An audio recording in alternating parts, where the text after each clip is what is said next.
네, 24살의 한 청년이 새벽 기도를 끝나고 교회로 나가다가 목사님께 고개를 숙이고 인사를 드렸다고 합니다. 그런데 윗주머니에 들어있던 담뱃갑이 툭 하고 떨어진 것이었습니다. 그래서 너무 창피해서 고개를 들 수가 없었어요. 그래서 그때부터 그 청년은 담배를 끊겠다라고 결심을 했다고 합니다. 그리고 담배가 생각날 때마다 은단을 씹었다고 합니다. 그렇게 이제 금연을 성공하자 기독교인으로서 부끄럽지 않은 사업이 무엇일까를 고민하면서 은단 사업을 하기로 결심을 했습니다. 꽤 오래된 얘기예요. 그래서 1943년, 그러니까 해방 전이었어요. 해방 전에 거금을 주고 일본인이 경영하던 은단 공장을 인수를 했습니다. 그런데 일본 일제 시대니까 한국인이라는 이유 때문에 결국 은단 제조가 허용되지 않아서 돈만 날리게 되었습니다. 자포자기하는 심정이었지만 그의 어머니께서 그를 위해서 눈물로 기도를 해주셨고, 그 기도가 헛되지 않아서 해방되고 나서 그 이듬해 개성에 이제 은단 공장을 다시 설립할 수 있었다고 합니다. 그런데 이제 6.25 전쟁으로 인해서 또 이제 은단 사업이 무참히 깨지게 되었고, 다시 믿음으로 일어서서 이제 1955년 서울 제기동에다 고려 은단 제약 회사를 세우게 되었던 거죠. 그분이 바로 이제 고려 은단의 설립자인 조규철 이제 돌아가셨습니다. 고 조규철 회장님입니다. 근데 그의 아들 조창현 회장님이 회사를 경영했을 때도 아버님과 비슷한 마음을 가지고 있었어요. 그래서 어떻게 하면 자신의 회사가 민족 복음화에 쓰임받을 수 있을까를 고심했습니다. 그러다가 이 Jesus loves you, 예수님께서 당신을 사랑하십니다 라는 대형 광고판을 고속도로 곳곳에 설치를 했던 겁니다. 지금도 이제 경부고속도로 이런 데 가다가 보면 이제 보이게 되잖아요. 만약에 이 회장님이 주위 사람들을 의식했다면, 세상 사람들의 눈총을 의식했다면 도저히 할 수 없었던 일을 했던 것이죠. 그러나 이 조창현 회장님은 주위 사람보다 하나님을 더 의식했기 때문에 그런 큰 광고를 내었던 겁니다. 여러분, 우리도 마찬가지죠. 누구를 의식하느냐에 따라서 우리의 삶의 방향이 바뀌게 됩니다. 누구를 의식하느냐에 따라서 우리의 기쁨의 이유가 달라지게 된다는 거예요. 그래서 오늘 본문 말씀을 보면 다윗 왕이 여호와의 법궤가 다윗성으로 돌아오게 될 때 어린아이와 같이 춤을 췄습니다. 왜냐하면 하나님을 의식했기 때문에 그랬던 거죠. 근데 이것을 보고 있었던 다윗 왕의 첫 번째 아내였던 미갈은 다윗에게 핀잔을 주었습니다. 왜냐하면 하나님을 보지 않았기 때문이었어요. 그렇게 남편과 아내가 바라보는 것이 달랐을 때 결국 부부관계가 소원해졌고, 미갈은 죽는 날까지 자식이 없는 불행한 삶을 살게 되었습니다. 사무엘상 4장을 보면 이스라엘 백성들이 이제 블레셋과의 전쟁을 하는 장면이 나옵니다. 그래서 자꾸 지니까 이스라엘 백성들이 한 가지 생각해낸 것이, 언약궤를 가져다가 이 전쟁터에 놓으면 우리가 승리할 수 있지 않을까 이제 생각을 했던 거죠. 그래서 홈리와 비느하스를 불러서 언약궤를 가지고 오게 했고, 블레셋과 전쟁을 했는데 웬걸 더 크게 대패를 하게 되었습니다. 게다가 언약궤까지 빼앗기게 되었죠. 그렇게 블레셋의 언약궤를 빼앗기게 되었는데, 이 블레셋 사람들이 자기보다 더 낫다, 자기보다 더 하찮다라고 생각했던 그 언약궤를 다곤 신당에 모셔놓았습니다. 근데 막 블레셋 사람들이 아프고 다곤 신상이 꼬꾸라져가지고 막 부서지고 하니까 이 언약궤를 다시 이스라엘 땅으로 돌려보내기로 하죠. 그렇게 해서 출산한 지 얼마 되지 않는 암소가 끄는 수레에다가 그 언약궤를 싣고 베세메스까지 올려보내게 됩니다. 그렇게 이제 베세메스로 갔는데, 베세메스 사람들이 또 그 언약궤를 들여다보다가 70명이 죽게 되죠. 그래서 또 기럇 여아림이라는 동네로 옮기게 되었습니다. 그리고 아비나답의 집에다 놓고 그 언약궤가 이제 70년 동안 지내게 되었다라는 것이죠. 그게 오랜 세월 동안 언약궤가 많은 사람들의 관심 속에서 사라지게 되었습니다. 그런데 다윗이 왕이 되고 나서 약 10년 정도가 흘렀을 때 다윗은 언약궤를 다시 그의 성으로 모셔오기로 했던 것이죠. 그게 이제 지난번에 이제 한 달 전쯤에 제가 말씀을 드렸던 내용이었습니다. 근데 법궤를 옮겨오는 과정에 문제가 생겼었죠. 이제 소들이 나곤의 타작마당에서 갑자기 뛰는 겁니다. 그래서 이 언약궤를 실은 수레가 이제 뛰게 되자 언약궤가 떨어질 것 같아서 웃사가 그 언약궤를 붙잡게 되었는데 웃사가 죽임을 당하게 됩니다. 하나님께서는 언약궤를 만지지 말라고 말씀하셨기 때문이죠. 그래서 웃사는 늘 보던 언약궤에 대해서 경외하는 마음이 없었고 사실은 그것이 다윗과 이스라엘 백성들이 가지고 있었던 그런 이제 불순한 마음을 그대로 보여주는 겁니다. 그대로 다윗성에 들어갔다가는 이제 엘리의 두 아들처럼 홈리와 비나스처럼 또 언약궤에 대해서 가볍게 생각할 것을 하나님께서 염려하셨기 때문에 그런 일이 벌어지게 하신 거예요. 그렇게 해서 다윗이 언약궤 운송을 멈추었습니다. 그래서 임시 방편으로 오벳 에돔이라는 사람의 집에 언약궤를 놓았는데 오벳 에돔이 큰 복을 받게 되었다라는 소문을 듣게 된 거죠. 그래서 다윗이 다시 언약궤로 옮기기로 이제 결정을 했습니다. 그래서 이번에는 블레셋 사람들이 옮겼던 방식이었던 소로 옮기는 것이 아니라 하나님의 말씀 안에 율법에 적혀 있는 방식대로 레위인들이 제사장들이 언약궤를 메고 옮기는 방식을 선택했던 거죠. 그렇게 해서 이제 무사히 다윗성으로 들어오게 되니까 다윗이 얼마나 기뻐했겠습니까? 이스라엘 백성들의 마음이 얼마나 감격스러웠겠습니까? 하나님의 언약궤는 하나님의 임재의 상징이었습니다. 이스라엘 백성들이 출애굽하고 나서 광야 40년 동안 하나님의 언약궤를 모시게 되었을 때 먹을 것과 입을 것을 걱정할 필요가 없었습니다. 어디로 가야 될지 길을 잃을 걱정도 하지 않았습니다. 요단강이 앞을 가로막고 있었을 때도 언약궤를 맨 제사장들이 들어가자 요단강 물이 갈라지게 되었죠. 또 여리고성이 그들의 앞을 막고 있을 때도 언약궤를 모시고 여리고성을 돌자 여리고성은 무너지게 되었습니다. 그래서 이 언약궤가 있다라는 것은 하나님이 이스라엘 백성들과 함께 계시다라는 것을 상징적으로 보여주는 거죠. 하나님을 모시는 나라, 하나님을 모시는 가정, 하나님을 모시는 백성은 모든 걱정을 하나님 앞에 내려놓을 수 있습니다. 하나님이 모든 것을 공급하시고 보호해 주시죠. 하나님을 모시고 사는 백성은 7번 넘어져도 다시 일어날 수 있는 겁니다. 그 길을 하나님께서 아름답게 인도해 주시는 거예요. 그래서 하나님이 함께 하시는 축복이 얼마나 큰지에 대해서 눈이 열린 사람들은 언약궤가 돌아온 것, 하나님이 우리와 함께 하신 것이 얼마나 큰 축복인지를 아는 거죠. 그래서 너무 감격하게 되는 거예요. 감사할 수밖에 없는 겁니다. 그렇게 언약궤가 다윗이 친 장막 안으로 이제 안치가 되었습니다. 다윗은 그 언약궤를 자기 궁궐 안으로 놓은 것이 아니라 언약궤를 위한 따로 장막을 마련해 두었습니다. 왜냐하면 다윗도 하나님의 언약궤를 가까이 하기를 원했지만 그러나 다윗 한 사람의 하나님도 아니고 언약궤라는 것은 하나님의 임재가 가득한 거룩한 것이기 때문에 뭐 이렇게 다윗 궁궐 안에 둘 수가 없었던 거죠. 그래서 이스라엘 백성들이 마음껏 예배하고 기도하도록 따로 장막을 쳐놓고 거기에 언약궤를 안치해 놓았던 거예요. 그리고 나서 다윗은 번제와 화목제를 하나님께 드렸습니다. 하나님께 감사의 표시를 하고 앞으로도 지금까지 하나님께서 이스라엘을 위해서 보호하시고 공급해 주셨던 것처럼 그런 은혜를 앞으로도 베풀어 주실 것을 간구하는 마음으로 예배를 드렸던 것이죠. 그렇게 번제와 화목제를 마치고 나서 백성에게 축복하고 참여한 모든 백성들에게 떡 1개와 고기 1조각과 건포도 1덩이씩을 나누어 주었습니다.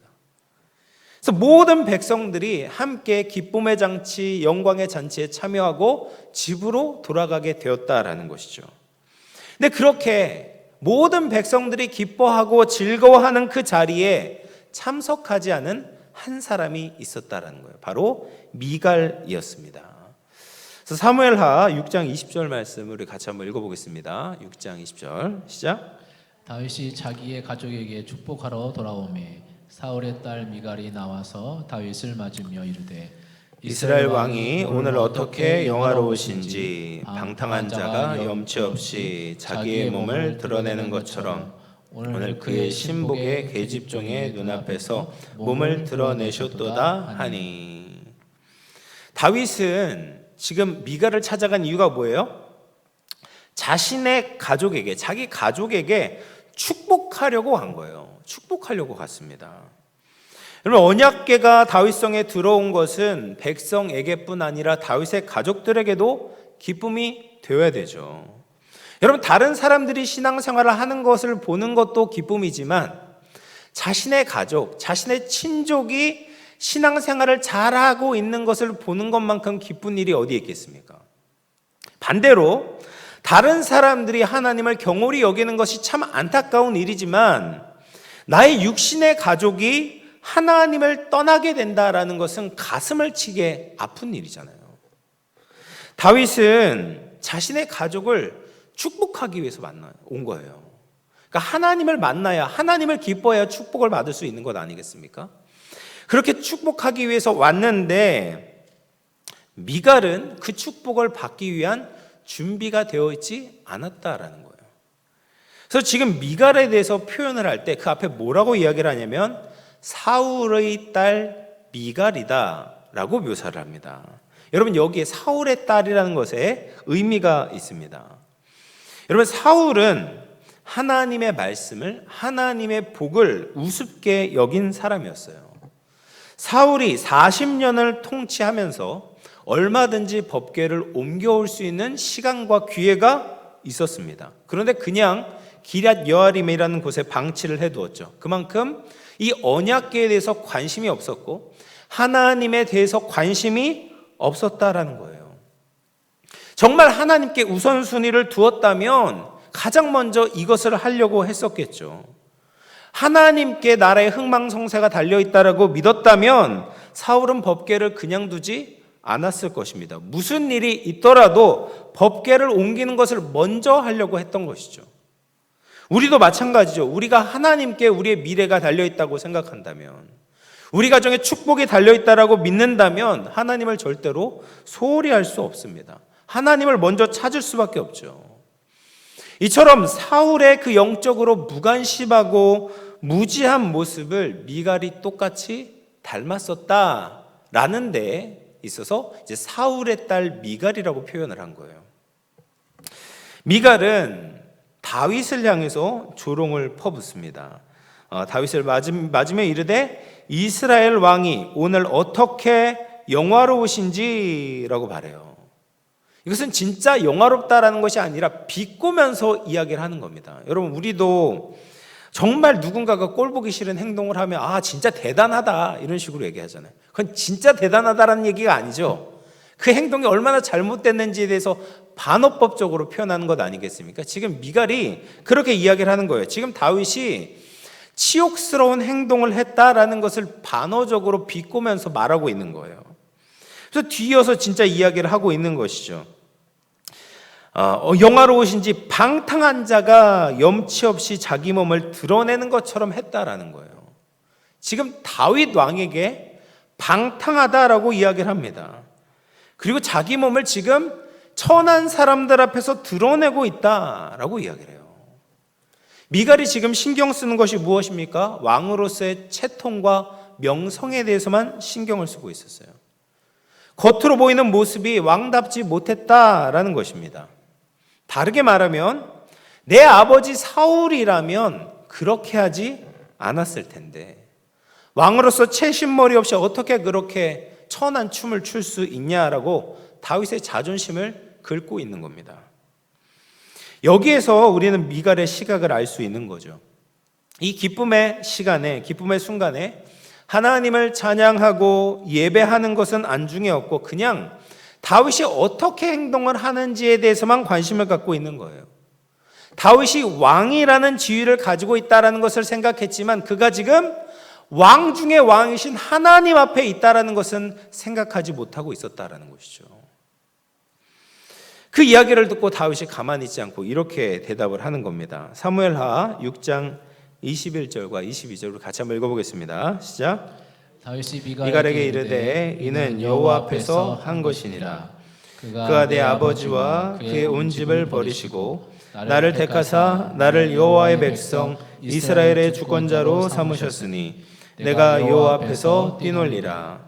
내가 이보다 더 낮아져서 스스로 천하게 보일지라도 내가 말한 바 계집 종에게는 내가 높임을 받으리라 한지라. 아멘. 다윗이 뭐라고 대답하냐면 이것은 여호와 앞에서 한 것이다라는 거예요. 다윗은 여호와만 바라보고 이야기를 했다. 예배하고 찬양했다라고 말합니다. 하나님 앞에서 조금 망가지는 것이 뭐가 대수냐라고 대답하고 있어요. 그러면 이런 다윗을 하나님이 어떻게 좋아하지 않으실 수가 있겠습니까? 왕의 채통과 상관없이 하나님 앞에서 어린아이처럼 기뻐하고 뛰놀고 찬양하는 것을 하나님께서 기뻐 받으신 거죠. 이것은 비난받을 만한 행동이 아니라 칭찬받을 만한 행동이었다라는 겁니다. 그런 다음에 다윗은 미갈을 건드립니다. 하나님이 내 아버지와 내 집안을 버리고 나를 택했다라는 거예요. 여러분 이것은 그냥 미갈을 긁기 위해서만 이야기를 한 것이 아니라 사실은 사울의 집안과 다윗의 집안의 관계를 보여주고 있는 겁니다. 그리고 앞으로 사울의 집안이 무엇 때문에 망하게 되고 다윗의 집안은 무엇 때문에 흥할 수 있는지를 가르쳐주고 있는 거예요. 다윗은 하나님을 바라보았기 때문에 흥할 수밖에 없었고 사울의 집안은 하나님이 아니라 사람을 보았기 때문에 망할 수밖에 없었다라는 것을 보여주고 있는 겁니다. 그래서 다윗은 하나님 앞에서 자신은 더 낮아질 거다. 더 천하게 낮아지지만 하나님이 자신을 높이실 거다라고 믿음으로 고백하고 있는 것이죠. 그리고 나서 이제 마지막으로 23절에서 이렇게 이야기를 합니다. 그러므로 사울의 딸 미갈이 죽는 날까지 그에게 자식이 없으니라 라고 말합니다. 물론 이것이 이제 다윗과 미갈이 관계가 나빠져서 다시는 잠자리를 하지 않아서 자식이 없었다라고도 볼 수 있겠지만 여러분 하나님께서 자식을 주시잖아요. 모든 이 자녀의 복은 하나님으로부터 온 것이거든요. 그러니까 하나님을 기쁘시게 하려고 했던 다윗을 무시하고 하나님을 업신여겼던 미갈을 하나님께서 저주하셨다라는 것을 표현하고 있는 거예요. 여러분 미갈은 이스라엘의 공주로 태어났습니다. 사울 왕의 딸이었죠. 그러니 다윗이 이제 더 다른 부인들도 있었잖아요. 다른 부인들보다도 훨씬 더 지체 높은 여인이었죠. 게다가 이 다윗과 가장 먼저 결혼을 하고 그리고 마침내는 이스라엘의 왕비가 되었습니다. 그런데 미갈은 자식을 낳지 못하는 저주를 받았고 다윗의 사랑도 결국 잃어버리게 되는 불행을 맞이하게 된 것이죠. 그럼 왜 미갈이 이렇게 인생이 망가지게 되었습니까? 미갈의 그 앞부분을 보면 미갈은 우상 숭배를 했다라는 것을 보게 됩니다. 사무엘상 19장을 보면 이제 사울이 다윗을 죽이려고 군대를 보냅니다. 그런데 미갈이 그때 다윗을 도와서 위기를 모면하게 해줘요. 그래서 다윗을 도망가게 하고 침상에 사람 모양의 우상을 눕혀놓고 그것을 다윗인 채 한 적이 있었습니다. 여러분 사람 크기나 되는 우상을 자기 방 안에 두고 있었다라는 것은 미갈이 우상 숭배를 했다라는 간접적인 증거가 되는 겁니다. 그러니까 미갈은 하나님을 알고 있었지만 우상을 스스럼 없이 이용할 수 있었던 형식적인 신앙, 우상 숭배를 같이 하고 있었던 신앙을 가지고 있었다는 것을 알 수가 있는 거죠. 또 미갈은 하나님 앞에서 춤을 추면서 예배했던 다윗을 비난하고 업신여겼습니다. 아까도 말씀드렸던 것처럼 미갈은 사람의 시선만 중요하게 여겼지 하나님의 시선에는 관심이 없었어요. 그래서 미갈은 하나님을 예배하지 않고 창으로만 내다보고 있었던 것이죠. 하나님을 예배하는 공동체 안으로 들어가지 않았던 겁니다.